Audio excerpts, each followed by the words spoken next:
मैं कमला सिंह तरकस और आज द तरकस की टीम आई हुई है चोरसंड गांव के निकट लकी ढाबा, जो अपने आप में एक खास अपने खूबसूरत अंदाज और ये हरियाली के लिए मशहूर है। यहाँ लोगों का ध्यान खींच लेता है और इस इलाके से अगर किसी का कभी मन कहता है कि घर से बाहर चल के थोड़ा वक्त बिताएं तो लोग यहाँ खींचे चले आते हैं। और यहाँ एक खास शख्सियत हैं जो चोरसंड गांव के, जिनका नाम है वसीम अहमद निजाम, और इनके नाम का एक दूसरा भी शब्द है। वो नाम अगर ले लिया जाए तो लोग मान लेते हैं कि आप ही के लिए कहा जा रहा है RCM, लेकिन इस RCM का भी अपना एक मतलब है और हर शब्द का एक मतलब है जिसको वो खुद अपने मुंह से बताएंगे। तो आज हमारे साथ टीम में और नौजवान हैं। रमेश त्यागी जी हैं जो आपके मित्र हैं, मैं इनको काफ़ी समय से जानता हूं। हमारे बीच जो इस ढाबे के मेन मालिक हैं आप भी हैं, आपका नाम शफकत नियाज सिद्दीकी, एजाज सिद्दीकी, शफकत एजाज सिद्दीकी, ये आपके सामने है। इनका एक अलग अंदाज भी है, एक अलग शख्सियत भी है, देखने में भी एक अलग खास कुछ लगते हैं। और हमारी टीम में आज बैठे हुए हैं पीछे जो पुराने ज़माने के जो हकीमों की का गुण था, नॉलेज था, उनका नाम निजामुल हक है और हकीमी की अच्छी खासी जानकारी है। किसी को भी अच्छी सलाह देते हैं, उससे तमाम लोग फ़ायदा पाते हैं। और भी हमारे साथ टीम में बैठे हुए हैं सलीम अहमद, आप भी एक युवा उद्यमी हैं, व्यवसायी हैं। और हमारे साथ और बैठे हैं नसीम अहमद जी। और आप लोगों से आज इस खूबसूरती को देख के, सारी चीज़ें देख करके वैसे ही मन खिंचता है। और इतने अच्छे लोगों के साथ बैठ करके हमने सोचा कि आज हम कुछ चर्चा करते हैं, क्योंकि आप सभी लोग उस चर्चा के काबिल हैं, आपका ऐसा काम करते हैं। इसलिए मैं बात करने जा रहा हूं वसीम जी से। और पहले तो आपसे मैं परिचय ही चाहूँगा कि आप अपनी ज़ुबान से अपना परिचय बताएं। और आप सभी, आपकी शख्सियत भी एक ख़ास शख्सियत है। आपकी खूबसूरती जो चेहरे की है, कहीं ना कहीं आपके काम में भी वो खूबसूरती है कि चाहे हिंदू हो, चाहे मुसलमान हो, चाहे कोई हो, कितने प्यार से आपके बारे में वो अपना विचार रखता है। और आपके भीतर भी जो प्यार भरा हुआ है, इससे लगता है कि नफरत यहाँ से कोसों दूर भाग जाती है और नफरत को कोई जगह नहीं मिलेगी। तो आप अपना परिचय अपने से बताएं। मैं वसीम अहमद निज़ाम उर्फ RCM, जो लोग वसीम RCM के भी नाम से जानते हैं। जो हमारा निवास है, जो हम निवासी हैं, हम यह चोरसंड के ही हैं। लेकिन हम अपनी जन्म कुंडली के बारे में आपको बताना चाहता हूं कि हम आजमगढ़ से बिलोंग करते हैं। जो हमारा जन्मभूमि है वो मोहम्मदपुर, थाना गंभीरपुर, ज़िला आजमगढ़ के निवासी हैं।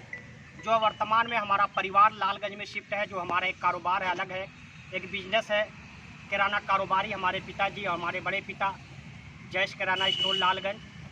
लेकिन हम बचपन से ही यहाँ नेवासा में रहे, ननिहाल में, और बचपन से ही हम नेवासा में पले बढ़े। और हमें यहाँ के नाना और मामू सभी लोगों ने हमको बहुत सींच कर बचपन से हमको पाला, आज इतना बड़ा किया। और आज भी हमको उम्मीद है, जिस हिसाब से इन्होंने पाला है, हमको बड़ा किया है, सींचा है, मैं उम्मीद करता हूँ कि इसका फल मैं अपने मामा और नाना को ज़रूर दूंगा। कुछ बनकर अपने क्षेत्र का विकास करके दिखाऊंगा, कुछ करके ज़रूर दिखाऊंगा। कम से कम जो हमारे चोरसंड में लोग ये देखे कि वाकई जो नातियों को जो अभी तक कहा जाता है कि नमक हरामी का जो एक शब्द लोग कह देते हैं, मैं उसको तोड़ना चाहता हूं।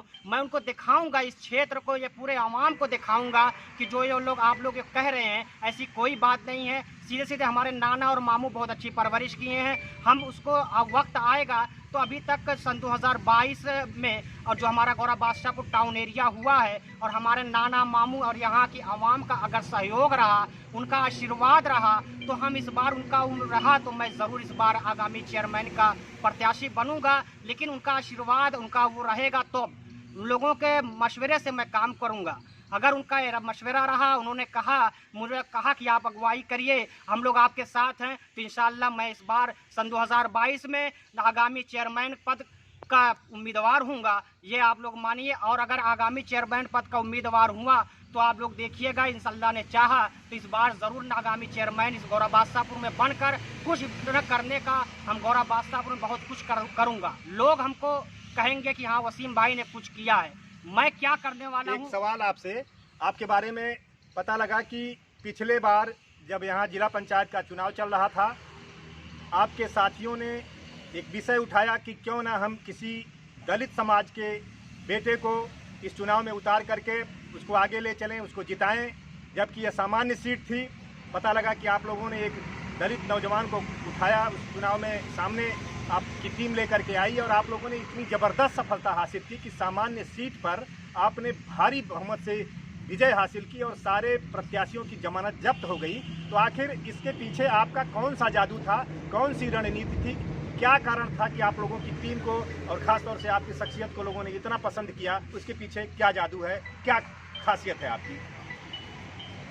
खासियत की कोई बात नहीं है। मैं जिला पंचायत जो क्षेत्र रहा है, मैं उनकी सभी माताएं, बहनें और पितातुल बुजुर्ग को आज भी उनका एहसानमंद हूँ।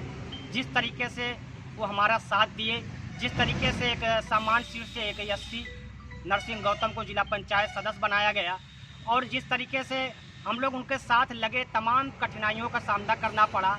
लोग तमाम तरह का कमेंट से भी हुए, मैं उसको नहीं कहना चाहता हूँ, तमाम कठिनाइयों को झेलना पड़ा। लेकिन अलग चीज़ है कि मैंने चुनाव नहीं लड़ा, मैंने उनका साथ दिया। लेकिन ये सीख बहुत बड़ी मिली कि अगर हम शायद 2022 में चुनाव लड़ेंगे तो जो हमने सन 2015 के ज़िला पंचायत चुनाव का साथ दिया था, ये मान के चलिए कि हमसे बहुत कुछ सीखने को मिला है, बहुत कुछ सीखने को मिला है। इसका आगने वाले वक्त में इसको हम ये समझ लीजिए कि अगर हमको कोई बहुत लोग मिल जाते हैं कि हम ये कर देंगे, हमारे पास इतना वोट है, ये कर देंगे, इस तरह से कोई नहीं है। मैं तो इस जिला पंचायत 2015 में एक चीज़ सीखा हूँ कि अगर कोई आपका अपना होगा, अगर कोई आपका अपना होगा तो आपके लिए 10 रुपये खर्च कर देगा, आपसे 10 रुपये लेगा नहीं। तो ये चीज़ को हमें बहुत कुछ उम्मीद मिली है। तो अगर आपका रह गई वोटों के, जहाँ तक लोग वोटों का सवाल करते हैं, हमारे पास 2000 वोट है, 1500 वोट है, ये तो मैं सरेसर इसको नहीं मानता। लोग अपने घर का वोट को कन्फिडेंस कर ले, बहुत बड़ी बात है। लोग पूरे क्षेत्र के वोटों के बारे में कहते हैं। तो एक सवाल आपसे, कभी कभी गौरा बादशाहपुर के कस्बे में भी जो हमारे देश के हालात हैं, आपस में तनाव के, हिंदू और मुसलमान के नाम पर कुछ लोग तफरका फैलाने का काम करते हैं, कोशिश करते हैं, लड़ाने की कोशिश करते हैं, आग लगाने की कोशिश करते हैं और यहाँ भी कभी कभी तनाव की स्थिति पैदा होती है। तो मैं, आप एक युवा नेता हैं, आपके पास एक विजन है, एक सोच है, ऊँची सोच है, देश के को अच्छे रास्ते पर ले जाने की समझ है। तो मैं आपसे जानना चाहता हूं कि आप इस समस्या को कैसे हल करेंगे भविष्य में और पीछे आपने कैसे किया है, हिंदू मुस्लिम एकता को कैसे स्थापित करेंगे, जबकि आग लगाने वाले ताक में बैठे रहते हैं कि कहाँ मौका मिले और हम आग लगा दें। नहीं, गौरा बादशाहपुर पहले से ही एक आपसी भाईचारे का एक अच्छा कस्बा रहा है, लेकिन कुछ शरारती लोग हर क्षेत्र में होते हैं। तो लेकिन उनको उस पर इस तरह से अब देखने को नहीं मिल रहा है। पिछले 5, 6, 7 सालों में था इस तरह से, लेकिन अब इस चीज़ों को हम लोग इसको कोशिश करेंगे, एक आपसी भाईचारे को पैगाम देंगे। हम अभी आपके दुर्गा पूजा होता है, आपके क्या नाम है, रामायण होता है या दशमी होती है, लाग होता है, हम उस पंडालों पर जाते हैं, एक भाईचारे का संदेश पैदा करते हैं। ईद होती है तो हम लोग खुद इनवाइट करते हैं, अपने यहाँ बुलाते हैं और एक भाईचारे का संदेश पैदा करते हैं। जो हमारा एक शेर रहा है कि वतन की शान लिख देना, वतन की शान लिख देना, वतन की आन लिख देना, वतन की शान लिख देना, वतन की आन लिख देना, न हिंदू लिखना न मुस्लिम लिखना, फ़कत इंसान लिख देना। ऐ लिखने वालों, बस तुझसे इतनी ही गुजारिश है, मुझे लिखना तो सिर्फ हिंदुस्तान लिख देना, मुझे लिखना तो सिर्फ हिंदुस्तान लिख देना। इस शेर में मैंने बहुत कुछ कह दिया हूँ, तो इस शेर में मैंने बहुत कुछ कह दिया हूँ और उम्मीद है कि हमारा कस्बा एक भाईचारे का संदेश दिया है और देता है और आगे भी देता रहेगा। और जब भी ज़रूरत पड़ेगी इस क्षेत्र के लिए, इस बच्चों के लिए, इस गांव के लिए, इस इलाके के लिए, मैं जिस लायक भी रहूंगा, उम्मीद है कि मैं सर के बल आप लोगों के बीच पहुंचने का काम करूंगा। आपने अच्छी बात कहा। एक सवाल आपसे है कि हमारा देश गीता से चलता है या कुरान से चलता है या संविधान से चलता है, किससे चलता है? हमारा देश किससे चलता है? तमाम धार्मिक ग्रंथों से चलता है कि संविधान से चलता है? देश संविधान से चलता है। बिल्कुल बिल्कुल, आपने सही जवाब दिया। और आपने संविधान देखा है, ये आप ही की बात नहीं है। मैं जब नौजवानों से पूछता हूँ, बड़े बड़े लोगों से पूछता हूँ, तो लोग शायद हाँ नहीं कह पाते। इसीलिए मैं आज एक संविधान आपको भेंट कर रहा हूँ। इसको समझिए कि यह हमारे देश का सबसे बड़ा लोगों को सही रास्ता दिखाने वाला ग्रंथ है। जो लोग इसको पढ़ेंगे, जानेंगे, वो गलतियां नहीं करेंगे और जानेंगे कि क्या गलती करेंगे तो क्या जुर्म हो जाएगा, किस धारा में हम फंस जाएंगे। तो इसका जो पहला अनुच्छेद है उसमें ये लिखा हुआ है, भारत दैट इज इंडिया। अभी तमाम दूसरे शब्द लोग इस देश के लिए कहते हैं, कोई आर्यावर्त कहता है, कोई हिंदुस्तान कहता है, कोई और कुछ कहता है, कोई जम्बू द्वीप कहता है, तमाम नाम। लेकिन मैं आपके जरिए और इस वार्ता के जरिए पूरे दर्शकों को, देशवासियों को बताना चाहता हूं कि हमारे देश का असली नाम भारतवर्ष है। और आपसे भी उम्मीद रखता हूं कि आप एक युवा नेतृत्व के रूप में उभर रहे हैं। इसी नाम का इस्तेमाल करें तो ज़्यादा बेहतर होगा। हम इसको हिंदुस्तान कहेंगे, आर्यावर्त कहेंगे, जम्बू द्वीप कहेंगे, ब्रह्मावर्त कहेंगे, तमाम सारे ऐसे नाम और भी हैं, लेकिन ये भारत नाम हमारे सारे लोगों को जोड़ने में सबसे ज़्यादा सक्षम है। अगर हिंदू मुस्लिम के बीच कभी कुरान और गीता के बीच भी कोई टकराहट दिखती है, ये संविधान हल करता है, तो हम सभी भारतवासी हैं। तो भारतवासी होने का हमें गर्व होना चाहिए। आप जैसे नौजवानों से हमको बहुत उम्मीद है, लेकिन ज़रूरत है कि हम बिल्कुल ताज़ा अपडेट होते रहें और समाज में कौन से शब्द बहिष्कृत हो रहे हैं, कौन से शब्द एडाप्ट किए जा रहे हैं। जैसे अभी मैं कल बात कर रहा था, बहुत बड़े नेता से, वो हरिजन शब्द का प्रयोग किया उन्होंने। तो मैं बता दूं कि हरिजन शब्द प्रतिबंधित है, गैर कानूनी है। उसी तरह से कई सारे शब्द हम लोग गैर कानूनी बोलते हैं, हमें समझना है। और इस पूरे समाज में तमाम लोग हैं जो भारत और भारतीयता को ज़्यादा पसंद करते हैं। ये हमारी सोच और समझ होनी चाहिए। तो वसीम जी, आपके ऊपर बहुत सारी जिम्मेदारियां हैं, क्योंकि लोग आप पर भरोसा करते हैं। आने वाले समय में आपको उस पर खरा उतरना होगा, आपको उस पर सफलता के साथ लोगों के दिलों को जोड़ के चलना होगा। और आप, ये रास्ता आसान भी नहीं है, इस कठिनाई के रास्ते पर आप उतरे हैं। और मैं देख रहा हूँ आपको पिछले कई वर्षों से इस उम्र में आपने जो लोगों की लोकप्रियता हासिल की है, इसके लिए मैं आपको मंगल कामना देता हूँ, बधाई देता हूँ कि आप सफल हों, आगे बढ़ें और एक ऐसा समाज बनाएं जो भारत को भारत की तरह से लेकर के चले। इसमें कोई तफरका, कोई भेदभाव, कोई जाति, कोई ऊंच नीच, मजहब, ये सारी चीज़ें उसमें कहीं न दिखें। ऐसे ही नेतृत्व की ज़रूरत है और हमारे देश के नौजवान इसी तरह के बने। अंत में आप कुछ नौजवानों से, समाज से, लोगों से अगर कुछ खास संदेश देना चाहते हैं, और रमेश जी आपके साथ बैठे हैं, आज इस वीडियो में उनसे बात करना शायद ज़्यादा समय खर्च हो जाएगा, फिर बात करेंगे। तो आप कुछ नौजवानों से क्या कहना चाहते हैं, अंतिम संदेश? सबसे पहले तो वो नौजवान समय पढ़ाई पे ज़्यादा ध्यान दें, वो शिक्षा पे ज़्यादा ध्यान दें। और शिक्षा पे नौजवान को ज़्यादा ध्यान देना चाहिए और इस समय दे भी रहे हैं। और नौजवानों से ये भी कहना चाहते हैं कि वो पढ़ लिख कर एक अपने क्षेत्र का कुछ IAS PCS जो भी बनना चाहें, इस क्षेत्र के लिए बने। तो अपने कम से कम अपने क्षेत्र का, अपने गांव का, अपने ज़िले का और साथ साथ देश का भी नाम रोशन करेंगे।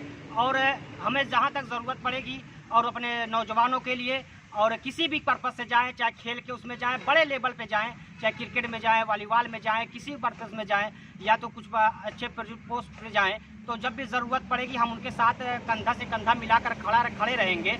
और जब भी ज़रूरत पड़ी है, इस क्षेत्र के जितने बच्चे हैं, जो नौजवान हैं, सभी जानते हैं कि जब भी ज़रूरत पड़ी है और पड़ेगी, मैं नौजवानों के लिए सर के बल आने के लिए तैयार रहूँगा। जब भी ज़रूरत पड़ी है और आगे भी पड़ेगी, तब भी मैं तैयार रहूँगा। और उम्मीद है कि इस क्षेत्र के नौजवान पढ़ लिख कर एक अपने पिता और भाई, अपने गांव, जिले और देश और प्रदेश का नाम ज़रूर रोशन करेंगे।